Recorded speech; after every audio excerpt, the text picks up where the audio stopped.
Bom, pessoal, a aula de hoje agora é sobre capitalismo. A gente vai explanar sobre o que é esse sistema e quais são as fases do capitalismo. Eu me chamo Andressa e aqui nós temos também a participação do professor Moisés. Então, vamos começar agora. Passa aí o slide. Opa, deu certo. Bom, o que é o capitalismo, né, pessoal? O capitalismo é um sistema de produção, certo? E é um sistema que vai visar o acúmulo de riquezas, o lucro, a mais-valia, né? Uma série de conceitos aí que a gente já está familiarizado. Quais são as principais características desse sistema de produção? Primeiro, a propriedade privada. É de suma importância dentro do capitalismo a questão da propriedade, né? Então, os capitalistas, eles prezam muito a propriedade privada, o que você consegue comprar com aquilo que você conquista com a sua força de trabalho, né? Com sua riqueza, enfim. A gente tem aqui a economia de mercado. Essa economia, ela visa a mínima intervenção do Estado, certo? Acontecendo de forma livre, sem muitos embargos financeiros, sem muitos impostos, tentando enxugar ao máximo a participação do Estado. A gente tem a divisão das classes, né? Então, a gente vai ter a classe proletariada e a classe dos capitalistas. E a gente vai analisar também que ao longo do tempo, essa divisão de classes ela vai ficando mais especializada. Né? A gente tem a classe média alta, os ricos, bilionários, enfim, e os pobres. Né? Muito importante lembrar deles também, porque quem faz a produção acontecer, querendo ou não, é a classe trabalhadora, certo? E aí manter essa estrutura de hierarquia de classes é importante para o sistema capitalista, porque é necessário que existam as pessoas que trabalhem para a produção, né? Então, manter a estrutura de classes é importante para o sistema capitalista. A gente tem aqui o trabalho assalariado, né? Porque o capitalismo ele vai ter pavor ao sistema escravocrata, porque o escravo ele não consome, o escravo ele é um produto. E aí, quem tem o escravo, na verdade, gasta para manter o escravo. Mas se você tiver um trabalhador assalariado, você vai pagar o dinheiro para o trabalhador e aquele trabalhador vai consumir, inclusive, até produtos que são produzidos na própria empresa dele. Então, ele vai girar, né, o capital, vai fazer com que a economia se movimente. Por isso que, dentro do sistema capitalista, é necessário a existência do trabalho assalariado.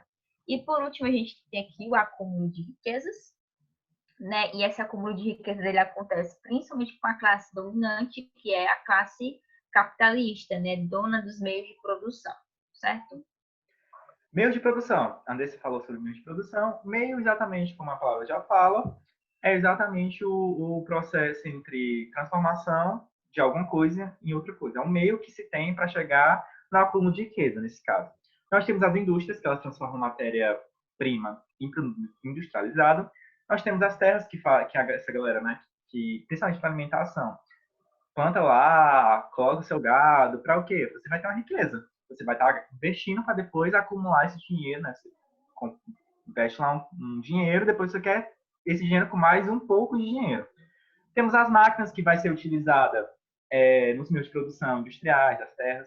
Alguém vai vender um maquinário para que essas matérias-primas se tornem produtos industrializados ou que se tornem produtos comerciais. Nós temos ferramentas, armazéns, transporte, tudo isso são meios de produção. Alguém vai ter, que no caso já é linko com o próximo, que é o capitalista. O capitalista é aquela pessoa que vai deter, né, o que vai pertencer aos meios de produção. Alguém vai ser dono de uma indústria, alguém vai ser dono da terra, alguém vai ser dono das máquinas. E aí todo esse ciclo faz parte da nossa vida. E aí nós temos a galera que vende a sua força de trabalho, que no caso é o trabalhador. Eu e a Andressa, nós somos trabalhadores do Estado. No caso aqui, o Estado não é tão capitalista, né? Vamos dizer assim que é capitalista, mas ele não é um capitalista do dinheiro que tem uma empresa. Mas eu e a Andressa, nós temos o... Qual é a Nós nossa... trabalhamos para um patrão, né? Esse patrão é o Estado. Exatamente. Nós vendemos a nossa força de trabalho, que é o conhecimento, em troca de um salário.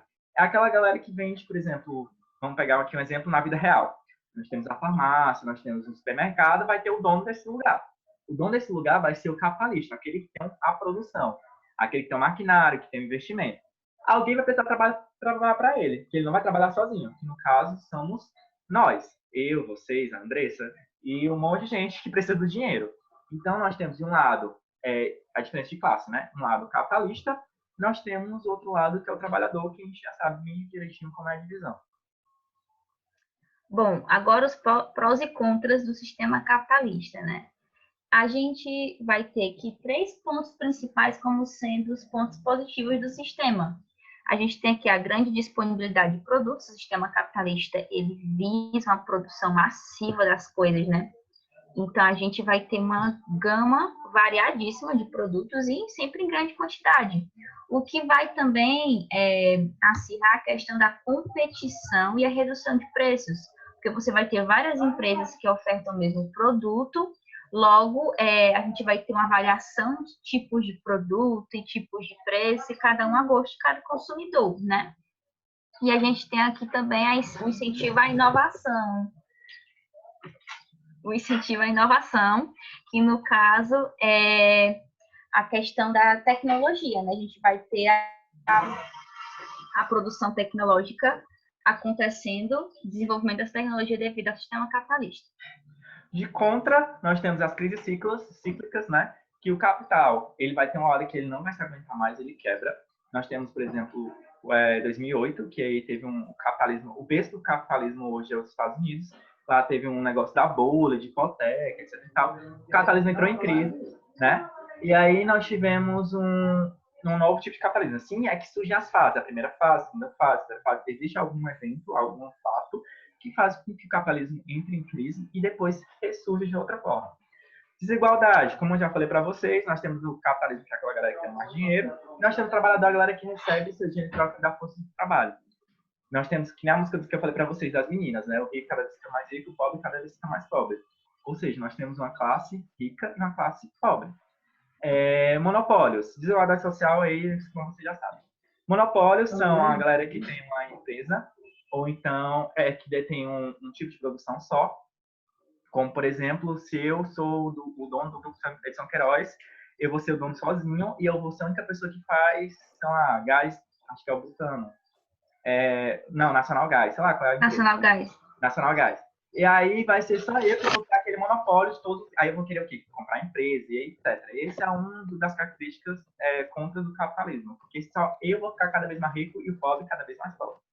Exploração do trabalho humano. Vai sempre existir uma reserva de pessoas que sempre vai se submeter a um salário menor do que o meu. Por exemplo, eu e a Andressa, vamos utilizar aqui um exemplo, que eu tenha mais conhecimento que a Andressa, que isso na verdade, né? Mas aí eu tenho mais conhecimento que a Andressa e eu quero receber um salário maior do que a Andressa. E aí eu vou começar a botar a banca. Não quero receber isso não. Mas a Andressa, por ela ter um conhecimento melhor do que o meu, né? Mas aqui no caso ela vai ter um conhecimento mais baixo que o meu, ela vai se submeter à exploração. Eu aceito trabalhar o dia todo, domingo a segunda, sem nenhum empecilho, eu vou só deixar rolar. E aí, o Moisés, ele quer trabalhar só de segunda a sexta, então ele vai querer ganhar mais, às vezes vai trabalhar mais, e vai receber menos que eu. Então, existe uma exploração, né? Tem uns casos lá da galera que mora lá na Índia, na África, que faz, por exemplo, as marcas da Nike, Adidas, que a galera vende, assim, faz uma bola por $3. Então, e a bola é caríssima. Então, nós temos exploração do trabalho humano aí. Enorme pressão sobre os recursos naturais. Recursos naturais, como vocês já sabem, a gente vai acabar. Petróleo, água. Então, o que é que vai acontecer? Nós temos que começar a ver a questão de desperdício, de como a gente está utilizando esses recursos naturais. O capitalismo não é isso, ele vai sugar o máximo que ele pode dos recursos naturais, mas vai ter uma hora que vai acabar. Né? E aí, agora a gente vai para as fases do capitalismo. Beleza? Espero que tenha ficado na dúvida. Bom, primeira fase do capitalismo. Primeira fase é a fase comercial, vai ter seu início lá por volta de 1500, com as expansões marítimas. As expansões marítimas marcam muito essa questão da primeira fase do capitalismo. A gente tem como doutrina econômica que o mercantilismo tem as suas características, né? A gente tem aí o protecionismo alfandegário, a gente tem a balança comercial favorável, mecanismo, soma zero, incentivar a manufatura, tudo isso aí já trabalhado em sala de aula. A gente tem como teóricos desse momento aí da primeira fase do capitalismo, o Thomas More e o Jean-Baptiste Colbert, né? E aí a gente vai ter uma frase que vai definir um pouco das ideias deles, que a riqueza vem do comércio. Então, o comércio ele é o mais importante de tudo nesse primeiro momento. A gente não vai ter indústria, tá, pessoal? Então, a gente vai ter aí os produtos derivados do artesão mesmo, né? Daquela produção artesanal e tudo mais. E da manufatura. Quais são os principais objetivos dessa primeira fase? Aumentar a riqueza nacional via acúmulos de metais. Então, a gente vai ter também aí, pessoal, nessa primeira fase do capitalismo, a organização dos primeiros estados nacionais, assim, os primeiros países, de fato, vão começar a acontecer, a surgir nesse primeiro momento aí na Europa. Quais são as potências mais importantes dessa primeira fase do capitalismo? Espanha, Portugal, França, Inglaterra e Países Baixos, tá, pessoal? E os eventos mais importantes desse período aí, né? As expansões marítimas, grandes navegações, a revolução do comércio e a mundialização do comércio, tá? Sempre associar aí que a primeira fase do capitalismo, ela tá sempre ligada com as expansões marítimas e com a criação dos estados nacionais. A gente tem aqui a segunda fase, que vai começar na metade do século XVIII, e a doutrina econômica vigente desse período é o liberalismo econômico, pregado por Adam Smith e David Ricardo.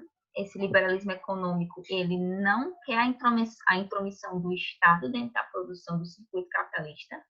Então, tudo tem que acontecer de forma livre, sem a intromissão do Estado mesmo, né? A gente vai ter, né, como frase, pode definir esses pensadores, a riqueza vem das indústrias, né? Então, não é só o comércio que vai gerar riqueza, mas a indústria também, né, vai ser importantíssima nesse processo. A gente vai ter a criação daquele conceito da mão invisível do mercado. Toda vida que o sistema entra numa crise, ele vai se regular de forma sozinha, ninguém precisa, o Estado não precisa se meter, né? As pessoas em conjunto saberão de forma natural o que fazer para organizar o sistema de novo. Só que a gente sabe que na prática não funcionou muito bem, essa questão da mão invisível do mercado, né? Os objetivos dessa segunda fase do capitalismo: defender a liberdade econômica, liberalismo total, e é contra as intervenções do Estado, né? Então, o Estado era visto como um inimigo, de certa forma. E aí, pessoal, nesse primeiro momento aí, nesse segundo momento, quer dizer, a gente vai perceber que existe muita pobreza dentro da Europa, porque a exploração de trabalho é grande, os salários são pequenos, não existe infraestrutura suficiente para comportar a quantidade de pessoas que estavam se aglomerando nos centros urbanos para trabalhar nas indústrias. E a gente também vai ter a questão de que não existe uma preocupação social com essa população, e é o proletariado, né, que é o chão de fábrica, tá certo? E aí a gente vai ver uma série de outras teorias que vão surgir nesse momento também, a gente vai ver aí a teoria malthusiana, enfim, uma série de coisas que vão tentar justificar, né, o porquê de o Estado não poder defender essas pessoas e que cada um tem que se virar como pode, respeitando o liberalismo, né, como doutrina econômica. Os eventos mais importantes aqui, a gente tem a primeira revolução industrial, a questão do emprego, do trabalho assalariado e a independência dos Estados Unidos, né, que depois que se torna independente, ele toma à frente de toda a economia do mundo e segue sempre sendo líder. Bem, terceira fase, né, a fase chamada de capitalismo financeiro, nós temos como doutrina o keynesianismo, tá?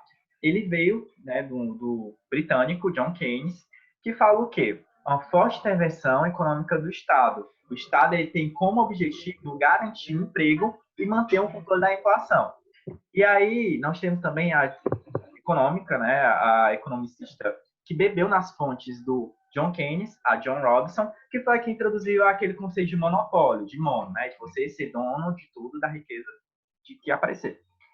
Quais os objetivos? Nós temos criticar o pensamento econômico clássico, que é aquele que Andressa falou do liberalismo, e o princípio da mão invisível. O que é o princípio da mão invisível? É que existe uma força que sempre vai ajudar, de alguma forma, o capitalismo não em colapso, né? Que ele vai fazer uma manutenção, vai existir uma força aí, não sabe de onde, uma mão invisível, vai conseguir manter as pontas do capitalismo.